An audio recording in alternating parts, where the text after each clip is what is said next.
97.9 The Box. Good morning, H-Town. Been a video that's been circulating online that shows a special needs kid being abused, and it happened in the Houston area.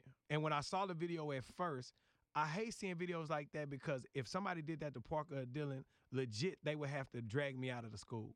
Like, you can't put your hands on my kids. I know my kids have manners. I know they know how to act. When I found out it was a special needs kid that doesn't know how to talk. That can't defend themselves, that can't tell their parent that something's going on in their school, makes it even worse. On the line right now, we have the attorney for the family, Sam Wesley. Appreciate you for jumping on the phone with us this morning. Mr. Wesley, can you give us a breakdown on when this occurred? All of these events began transpiring in November of the videos anyway, November of 2018. There's much more in regards to video footage that we have not released. And it's just pretty egregious to think that something like that is happening in our schools.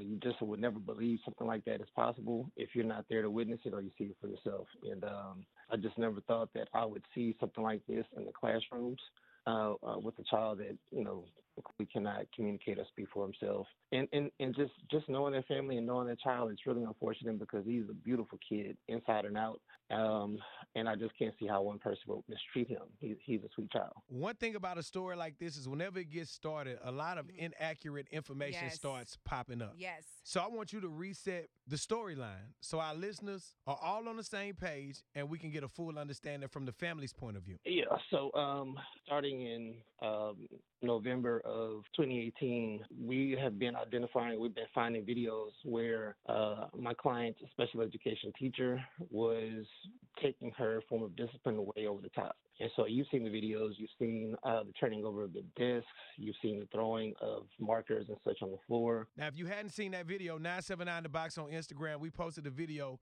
from Sam that the family had put together. If you hadn't seen the video, what are some other things that this video showed? You've seen very aggressive pushing down to the floor, among other things. You saw the kick in the hallway in front of other school administrators and teachers.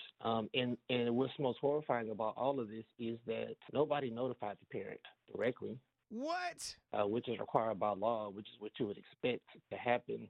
The parent found out very discreetly to request the video footage for these events. And that's how she found out. No one from the school told her. No one from the classroom told her. And that's what's most disheartening is nobody had the courage to come to this mother and say, I think your child is being mistreated. Or no one had the courage to say, let me stop this teacher from doing or committing these type of acts in class. And I could say so much, but one of the things that's, even more disturbing is that, when you go and try to request the information or the footage of these types of events, and this is just general information for all special education parents that may have these same concerns or suspicions about what's going on with their child, you have to have the date and a time slot of what you're looking for in video footage. So you can't just say, I want to see the footage from, a certain date. You have to give the footage from a certain date and the window of time, and then they will give you that information, and then they're going to charge you for it, okay? You can get it through an open records request, but it's, it's not easy as you would think to be able to get that information. But when you don't have a school that's telling you the time slot to even request, or there's no documentation of any disciplinary action being taken against your child, you don't know what to request. And so what I can say with certainty is we're 5 for 5 with the video dates and time slots that we have requested. And we feel like there are many more. We just don't have the dates and the time slots to know what to request very specifically. Where is the teacher at? The lady that we see in the video, where is she at? I don't know where she is right now. My understanding, I can't say with certainty. I can't say verifiably where she is right now. I do know where she came from. She came from a charter school in Texas. We've spoken to somebody that worked with her at that charter school in Texas, in Houston, excuse me. She worked at a charter school in Houston, and this person gave us at least 3 very similar incidents that happened to a child that also cannot speak for themselves. School administrators at that charter school were also aware of what was going on. It's documented, and it was just nothing was ever done that teacher's aware of any disciplinary action being taken against that teacher. Has she been taken against out of the Regina classroom? Thurston. I have no idea. I don't know if she's still working in a classroom or not. I would hope that she isn't. I'm surprised that she's been able to work in more than one district. I don't know how the Texas Education Agency makes schools or school districts document the type of disciplinary action that's being taken against the teacher. But I do know that, again, with certainty, she went from the charter school in the 2018 school year directly to George Ranch. And she definitely should have been disciplined for her actions. From what I've received for the charter school that she was at, she should have been disciplined for that. There's no way she should have been in a special education classroom at George Ranch High School if that was disclosed to George Ranch. Maybe I missed this. Or, I'm sorry, say it again. Go ahead. No, go ahead. I'm sorry. I wanted to know what prompted parents to request the videos. Was there something that they saw on the student's body when he came home, or what prompted them to ask for the video? Without going into too many specific details, so the child had never been a behavior problem at any other school that he's been to. So let me also just kind of give some context with that.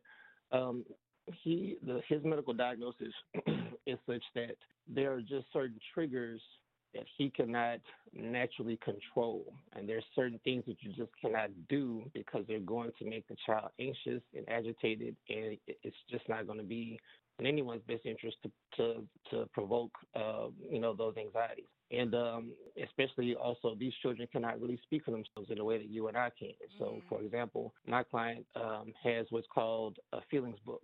And in his feelings book, that is supposed to help him be able to communicate his anxiousness, how he's feeling, whether it be happy or sad, if he wants to switch activities, whatever it is. The book is supposed to help him communicate with the teachers, and the teachers communicate with him. That's how verbally challenged he is as far as using his words. So there's no way that he would have ever been able to go home and tell his mom what was happening. Right. Like, no way at all. Okay. And so she was initially prompted, maybe I don't know the exact date because we couldn't get the video, but she did request a video in the early fall of 2018, but because she couldn't give a time slot, she couldn't get the video. And so someone told her in December very discreetly about something happening, a couple of weeks before, and that's how she knew to request a video. And, she knew the date and the time to request, and that just kind of opened Pandora's box. Now, where are we at with this process? I know this happened last year sometime, and sometimes due process is a process. So we're close to what's called a special education due process hearing. And so all states make you go through what's called, you have to exhaust all your administrative remedies to try to resolve your issues with the school. Okay. Right. So think about when you are a parent of special education child. You start the year, you have what's basically a contract between you and the school called the Individualized Education Program. Okay, and that and I know that wasn't the initial question you asked me, but I'm kind of getting something. So that document is what you agree to with the school, and the school promises to do for your child. So you guys mutually agree. It's a contract. Okay, and if the school fails to follow what's in that document, is basically a breach of contract. Right. Okay. Texas does not allow you to go directly to civil court for that breach of contract. Okay. You have to go through an administrative procedure or administrative hearing in order to pursue any type of remedies for your child, whether they be educationally, or if you want to even go to federal court to seek civil damages for civil rights issues, you have to start in the state hearing. Okay. And that is where we are right now, is in the state hearing, and we are requesting educational remedies for our client because we feel like he really has missed so much in the time that he's been with George Ranch until right now. I think the parent is very satisfied with the level of care he's received from the George Ranch staff that take care of him when he's there for half a day. But before this year, the parent was not at all pleased, and we basically feel like he missed, a good year of school, with the exception of the time that he spent at home.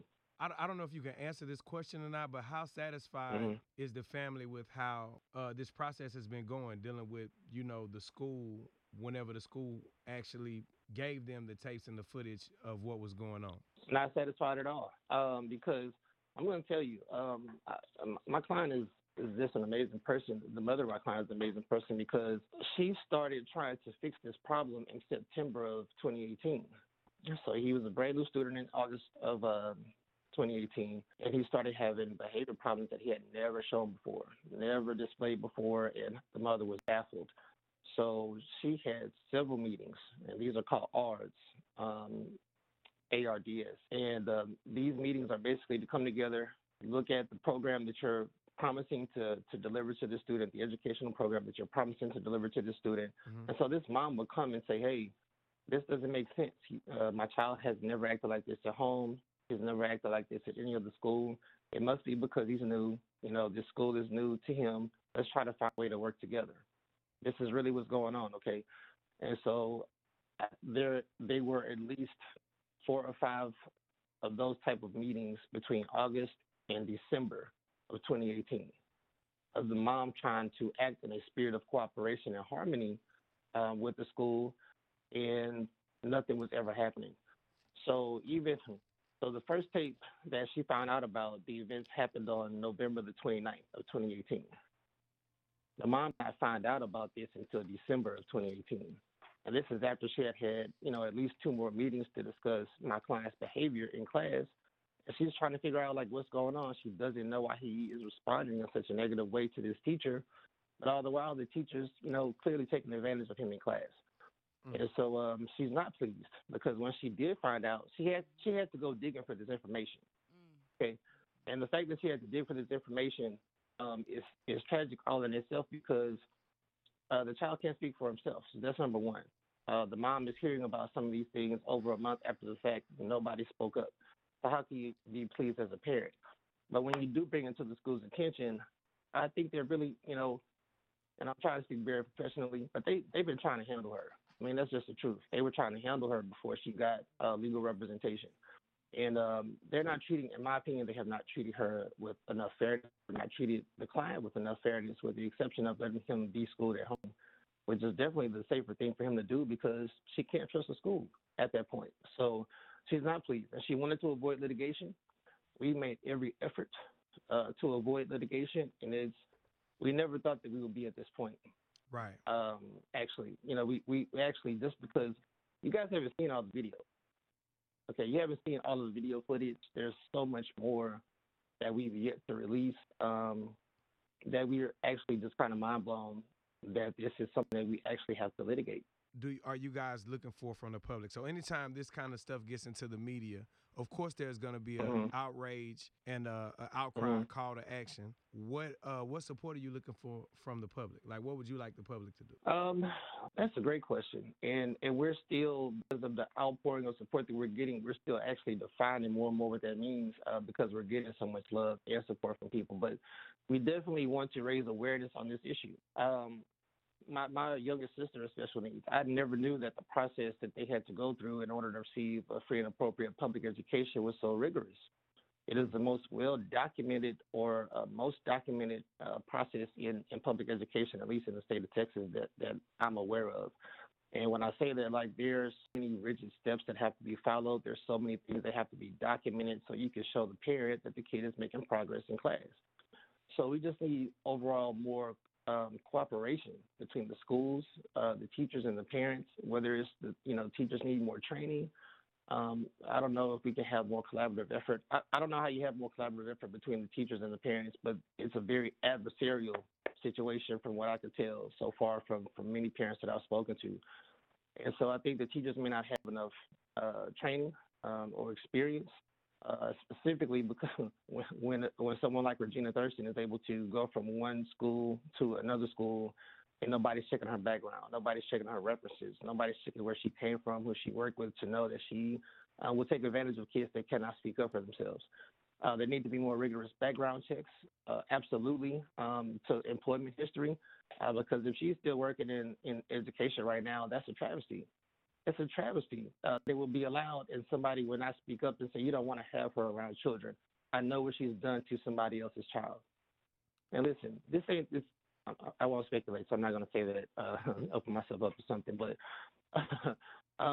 so anyway, what we want from the public?